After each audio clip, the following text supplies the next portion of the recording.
Di lain pihak, Menko Polhukam sekaligus bakal calon wakil presiden Mahfud MD angkat bicara soal kemungkinan Majelis Kehormatan MK mengubah putusan MK mengenai batas usia capres dan cawapres. Kata Mahfud, apakah MK bisa mengubah putusan batas usia capres dan cawapres yang telah diputuskan MK merupakan kewenangan Ketua MK atau Ketua Majelis Kehormatan MK, Jimli Asyidiki. Mahfud lalu menceritakan pengalamannya memecat Ketua MK Akil Mukhtar saat ia bertugas di MK. Itu terserah Pak Jimli, kan dia mempunyai wewenang untuk memutus itu sesuai dengan kewenangan yang diberikan oleh itu. Jadi kalau Pak Jimli memutuskan itu ya silakan. Pak, dengan saya tidak akan ikut campur. Kalau saya sih dulu waktu jadi Majelis Kehormatan Hakim MK, saya pernah memecat orang Ketua MK, Pak Akil Mukhtar. Itu dipecat oleh Dewan Etik. Lalu kemana nantinya arah putusan Majelis Kehormatan MK?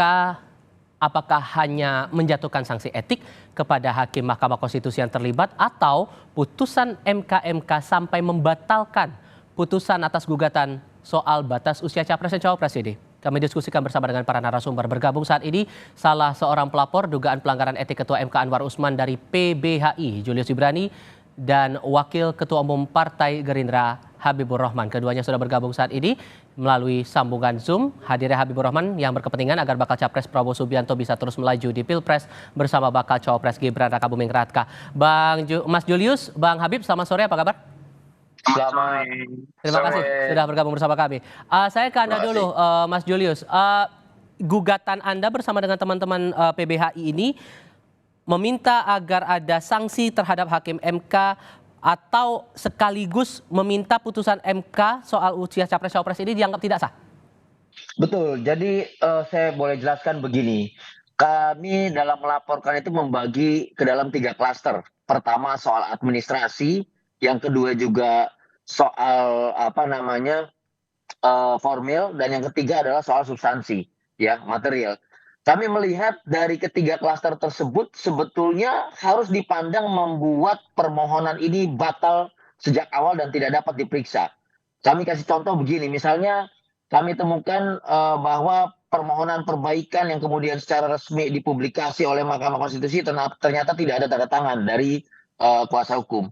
Itu satu. Yang kedua adalah di dalam putusan dibahas juga ternyata permohonan itu pernah dicabut dan kemudian pembatalan pencabutan itu dikirimkan di hari Sabtu pada saat MK sedang libur.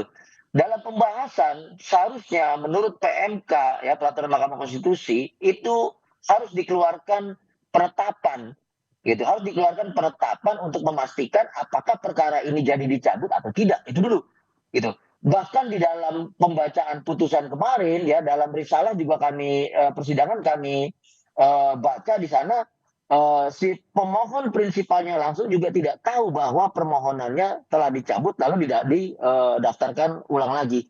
Itu, nah, ini kejanggalan yang memang sifatnya administrasi, tetapi ini mempengaruhi substansi bahwa perkara itu harusnya tidak dapat dibahas lebih lanjut. Itu pertama. Yang kedua adalah soal legal standing tadi, ya. Pemohon tidak mengajukan legal standing terkait dirinya sendiri sehingga tidak terlihat kerugian konstitusionalnya dan dia mengajukan nama Gibran. Nah, yang terakhir adalah ini penting karena berkaitan dengan pasal 17 Undang-Undang Nomor 48 tahun 2009 tentang kekuasaan kehakiman. Di ayat 5-nya ditegaskan bahwa jika ada konflik kepentingan baik langsung ataupun tidak langsung yang mempengaruhi hakim, panitera dan yang lainnya harus mengundurkan diri. Jika tidak, maka apabila ini berpengaruh pada putusan, maka dia harus dipecat dan atau bahkan ada unsur pidana. Nah, sehingga sesungguhnya menurut Anda bahwa Majelis Kehormatan MK ini punya posisi yang kuat untuk bisa membatalkan gugatan, sekalipun kemudian Ketua MK bilangnya tidak yakin itu bisa langsung mengubah putusan MK itu sendiri? Tidak mengubah putusan MK, saya setuju karena itu mandat konstitusi. Poin yang ingin saya sampaikan tadi begini, jika kemudian penambahan klausa yang tidak diajukan oleh pemohon, yang tidak juga dibahas oleh persidangan, yaitu sedang menduduki jabatan, karena yang diajukan adalah berpengalaman, kemudian yang dibahas adalah pernah. Ini keduanya post factum.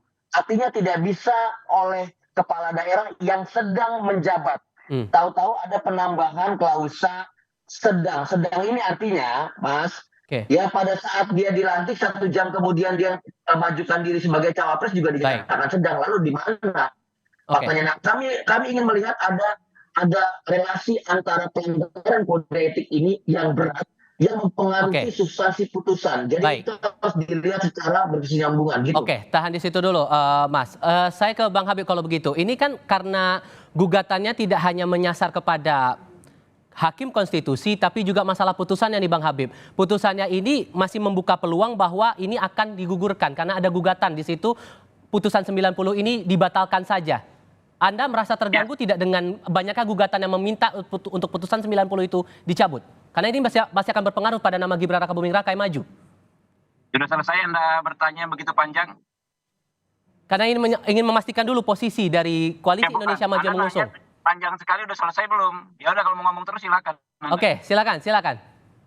Nah, ya gini ya. Jadi gini, apa namanya, kita ini kan ya mengkritisi nggak ada masalah ya, tapi juga harus dibatasi oleh logika dan akal sehat. Ya, konstitusi kita justru mengatur pasal 24C, putusan MK bersifat final dan MK adalah pengadilan tingkat pertama sekaligus terakhir. Nah, ini saja sudah memangkas semua ya perdebatan tentang baik atau buruknya putusan MK setelah putusan itu diumumkan dalam sidang yang terbuka untuk umum, gitu loh. Jadi kalau putusan sudah diumumkan, etikanya dalam dunia hukum itu adalah akhir dari semua perdebatan. Kalau ada langkah hukum, oke, bisa ada langkah koreksi ke upaya hukum. Tetapi karena ini nggak ada langkah hukum, maka selesailah sudah.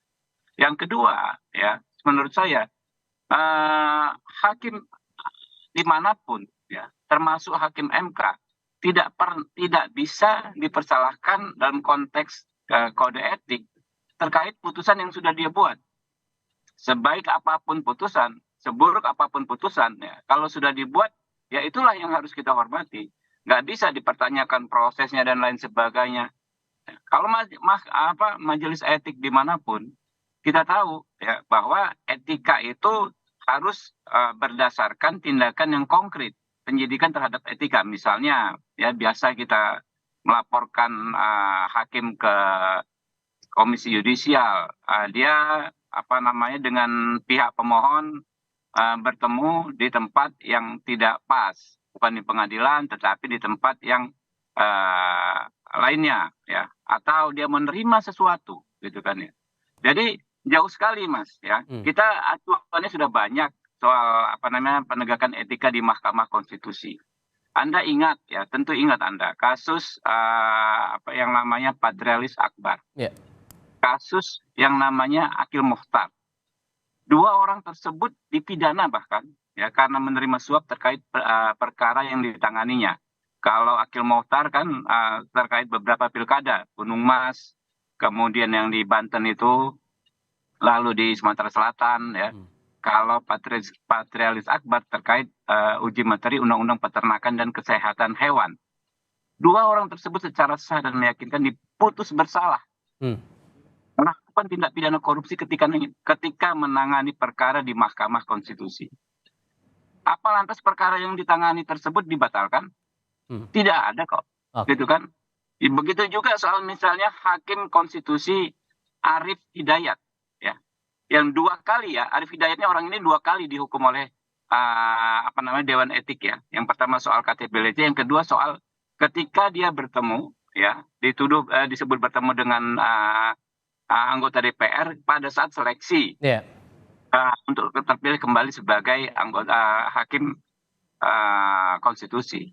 Tidak juga putusan pengangkatan dia sebagai hakim konstitusi dibatalkan. Oke. Sehingga poinnya maka dari Koalisi Indonesia Maju. Anda tadi bertanya panjang sekali, sekarang silakan singkat saja Pak. Potong-potong gitu loh. Oke. Ya, sehingga ya kita itu memang sudah sejak awal menyepakati batasan yang jelas antara ruang-ruang penegakan etika ya dengan ruang-ruang penegakan hukum. Itu 2 hal yang nggak bisa dicampur adukan.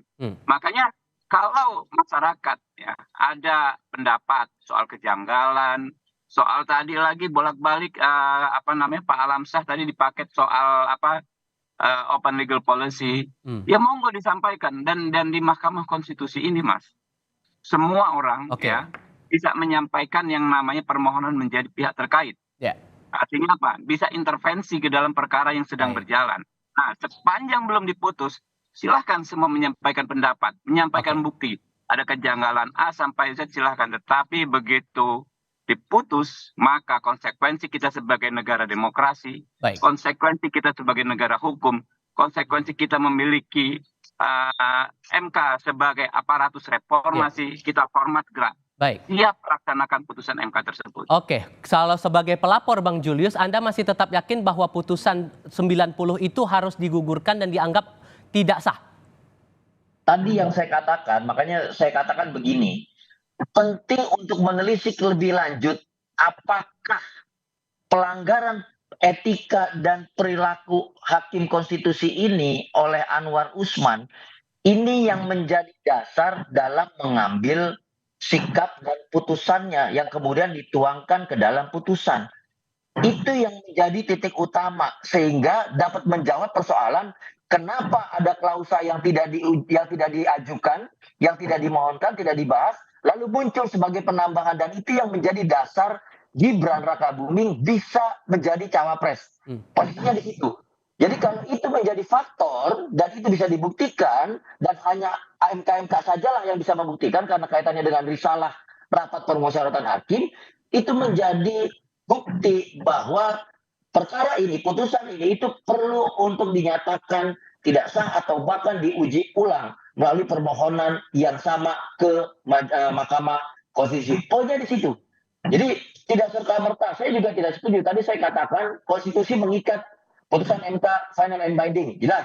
Jadi MK menguji, memeriksa, menelisik lebih dalam dengan kewenangan ke internal MK apakah etik dan perilaku ini yang dilanggar, kemudian jadi dasar pengambilan keputusan.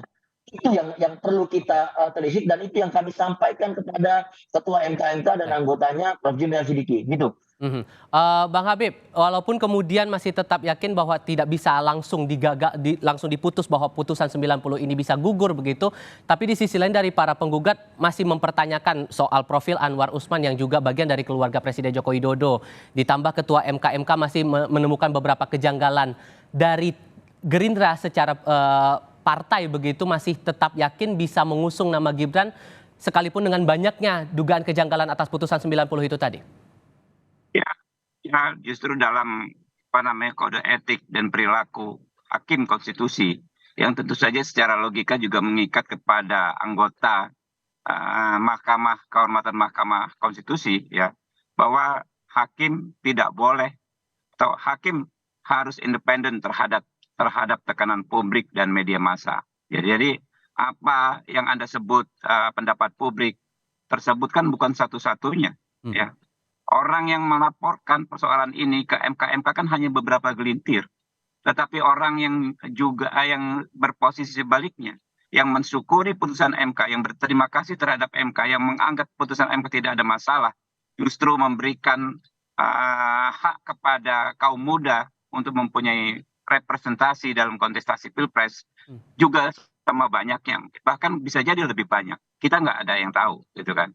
Jadi kami yakin kalau kita masih mendasarkan praktek berhukum kita, praktek berdemokrasi kita pada konstitusi, ya tidak ada celah yang namanya putusan Mahkamah Konstitusi yang diatur di pasal 24C sebagai putusan tingkat pertama dan terakhir, serta berkekuatan hukum final untuk dibatalkan oleh putusan apapun. Ya, tidak ada. Baik. Jadi putusan Mahkamah Konstitusi memang harus dilaksanakan. Oke. Baik, terima kasih banyak untuk perspektifnya Bang Habibur Rahman dan Mas Julius sudah dibagikan bersama kami sore ini. Selamat sore semuanya. Selamat.